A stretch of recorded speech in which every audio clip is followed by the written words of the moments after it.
sebutkan Kabupaten Nagekeo, terkhusus warga Kabupaten Manggarai Barat. Selamat pagi dan selamat beraktivitas dan salam sejahtera untuk kita semua. Baik, Pak Aziz, ya, berdasarkan informasi yang kami peroleh bahwa Komisi Pemilihan Umum Manggarai Barat buka pendaftaran Badan Ad Hoc tingkat PPS ya hari ini, benar adanya ya Pak Aziz ya? Ya, betul sekali. Oke, dan betul sekali, karena itu juga sesuai dengan jadwal yang sudah ditetapkan oleh KPU RI dan itu juga tertuang dalam PKPU 2 tahun 2024 tentang tahapan dan jadwal pemilihan Bupati, Wakil Bupati Manggarai Barat, dan seperti itu terus juga tertuang dalam Juknis ya, KPT, Keputusan KPU 476 terkait tahapan itu sendiri. Dan kita sudah memasuki tahapan seleksi PPS, Panitia Pemungutan Suara, Ibu ya. Oke, ini sudah masuk seleksi dan sebelumnya ini juga sudah dilaksanakan pendaftaran ya untuk PPK, begitu ya Pak Aziz ya? Ya, per tanggal 23 April kita sudah melakukan seleksi PPK dan sekarang sudah berjalan juga ke tahapan verifikasi administrasi. Nanti di tanggal di tanggal 24 April hingga 3 Mei itu kita melakukan penelitian administrasi ya.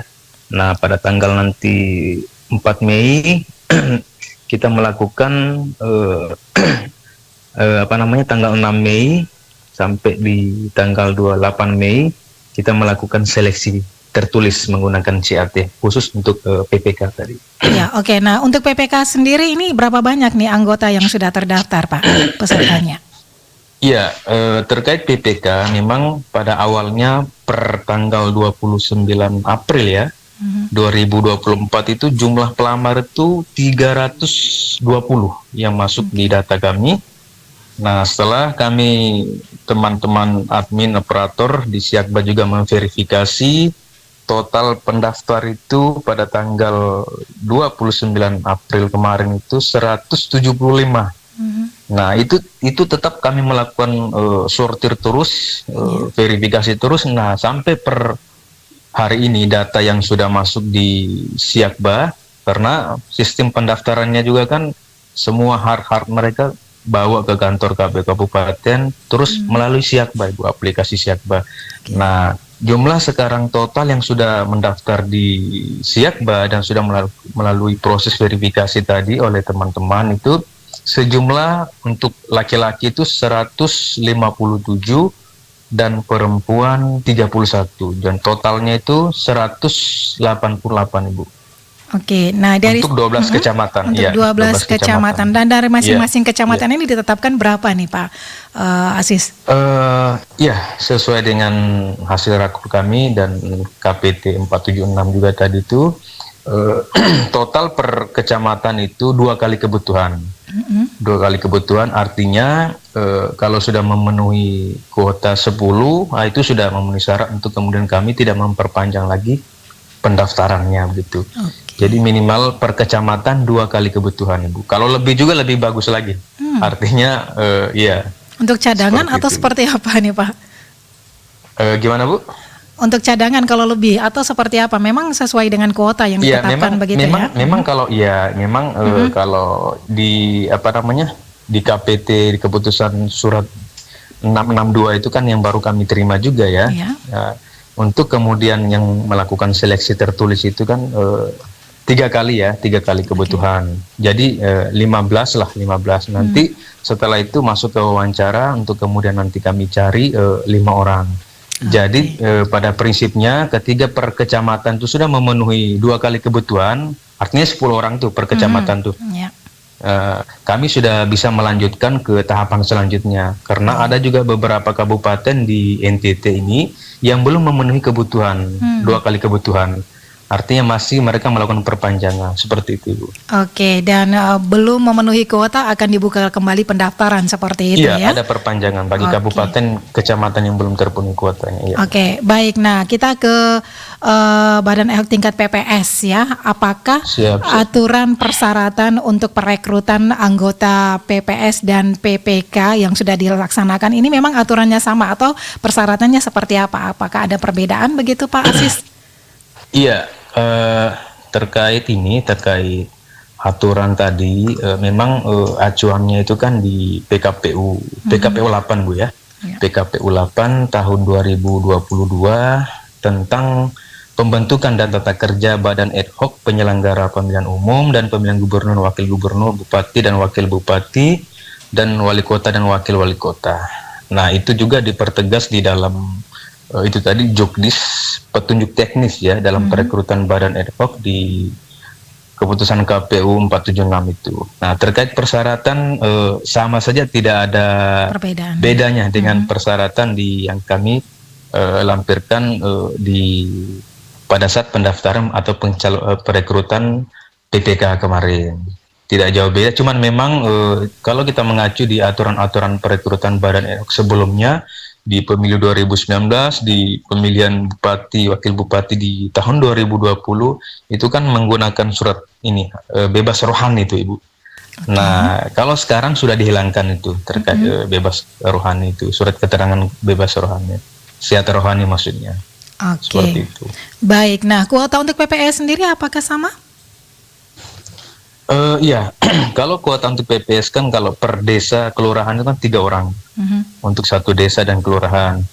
Nah, kalau untuk kebutuhannya, kalau kebutuhan kan calon PAW kan ada 3 nih, jadi 6, 2 kali kebutuhan, 2 kali kebutuhan.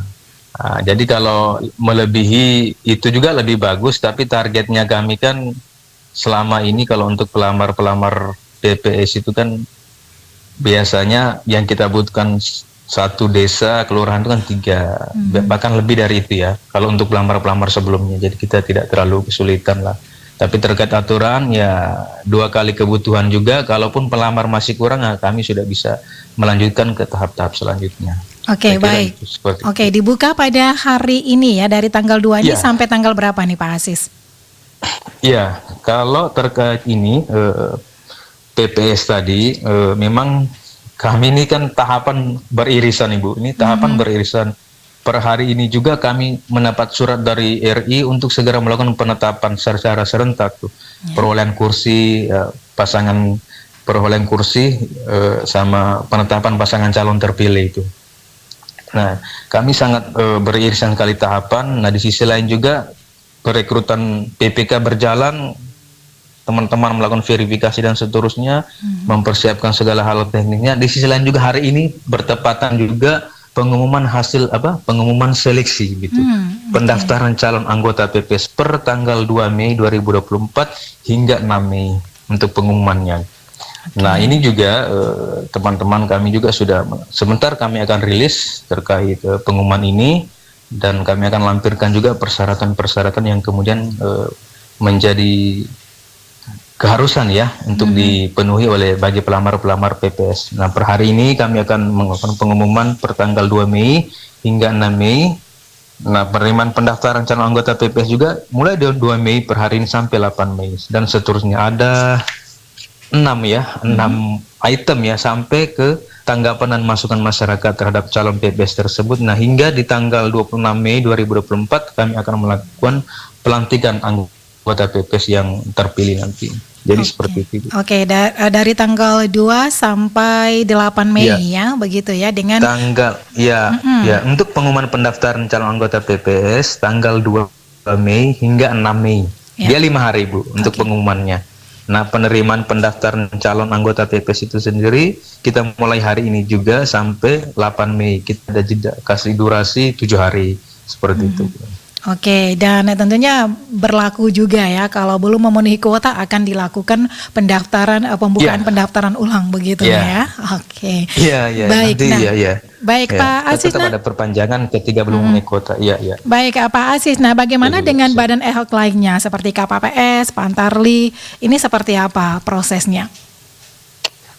Iya, nanti tetap tahapan-tahapan setelah perekrutan PPS ini, nah kita akan diperhadapkan lagi dengan perekrutan Pantarli, panitia atau PPDP istilahnya ya, panitia pembayaran data pemilih. Nah ini nanti kewenangan dan tugas PPS yang setelah kami lantik nanti untuk kemudian memperekrutan itu.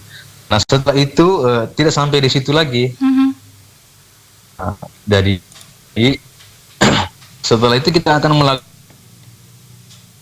melakukan perekrutan KPPS.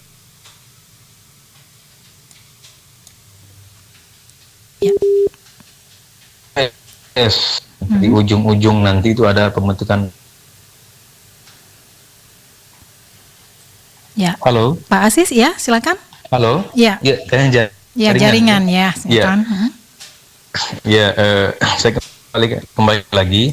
Nah ini tadi pembentukan Pantarli, pembentukan KPPS. Nah inilah semua ujung tombak ya, ujung tombak demokrasi kita, ujung tombak dari pemilu kita ke depan. Karena di tangan-tangan mereka inilah yang nanti akan menentukan suksesnya juga ya proses pemilihan bupati dan wakil bupati Manggarai Barat ini. Nah tentu semua ini tidak terlepas dari kolektif kolegial kita semua.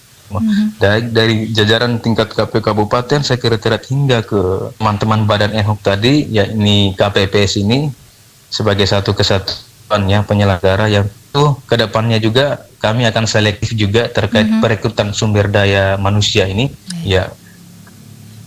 Kan selektif sekali. Nah, mudah-mudahan ke depan nanti teman-teman PPS dalam proses perekrutan KPPS itu sendiri harus betul-betul menekankan penekanan integritas mereka. Ya, sekira seperti itu. Baik, dan apa yang menjadi harapan untuk setiap peserta yang akan ikut serta ya dalam proses pendaftaran badan ad hoc ini, Pak Aziz, silakan. Iya, adalah memang dalam proses ini walaupun masa kerja mereka kayak PPS, PPK, PPS 8 bulan, apalagi KPPS ya masa kerjanya kan cuma 1 hari ya, walaupun secara aturan itu mereka tetap 1 bulan gitu, tapi masa kerjanya cuma 1 hari. Tapi itu tadi harapannya ke depan teman-teman kita ini dalam proses proses pemilihan ya, pemilihan bupati dan wakil bupati, tentu harapannya kerja-kerja kolektif kolegial tetap mengacu kepada aturan perundang-undangan yang berlaku. Ada filosofi yang sering saya sampaikan pada beberapa kesempatan itu, artinya selalu yang dikatakan dalam filosofi itu adalah kerjakanlah yang tertulis dan tulislah yang kau kerjakan. Artinya kami dari tingkat jajaran kabupaten dan harapannya sampai ke tingkat jajaran bawah, sampai teman-teman KPPS itu jangan pernah bekerja sesuai dengan keluar dari rel-rel aturan perundang-undangan. Itu artinya kerjakan yang tertulis dan tulislah yang kau kerjakan. Artinya tulislah yang kau kerjakan itu setiap tahapan-tahapan perlu didokumentasikan sebagai bukti-bukti administrasi yang kemudian nanti kita tidak menutup kemungkinan ada pelanggaran ataupun laporan-laporan dari masyarakat, dari peserta pemilu. Artinya kita sudah mengantisipasi padahal pengadministrasian arsip itu sendiri. Nah, memang terkait lagi-lagi kami tekankan terkait perekrutan badan ad hoc, kami juga tetap memperhatikan efektif dan efisien dan tidak membebani teman-teman PPS ini ke depan ini sampai ke KPPS terkait persyaratan-persyaratan. Tentu kebijakan-kebijakan dari kami juga tentu ada untuk mempertimbangkan hal-hal yang menjadi kerumitan-kerumitan, kendala-kendala teman-teman. Contoh kemarin kan waktu itu ada surat keterangan rohani. Nah sekarang kami hilangkan.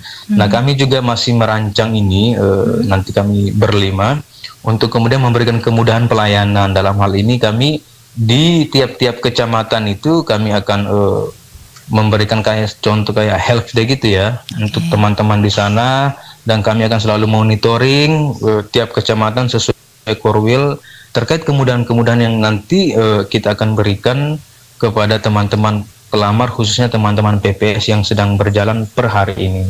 Gitu. Oke, baik. Terima kasih Pak Aziz untuk waktunya pagi hari ini bersama Pro 1 RRIND. sama-sama. Sukses terus untuk berbagai kegiatan terima dan kasih, juga terima kasih. perekrutan ya, pelaksanaan Siap. yang akan dilaksanakan di KPU Mabar ya.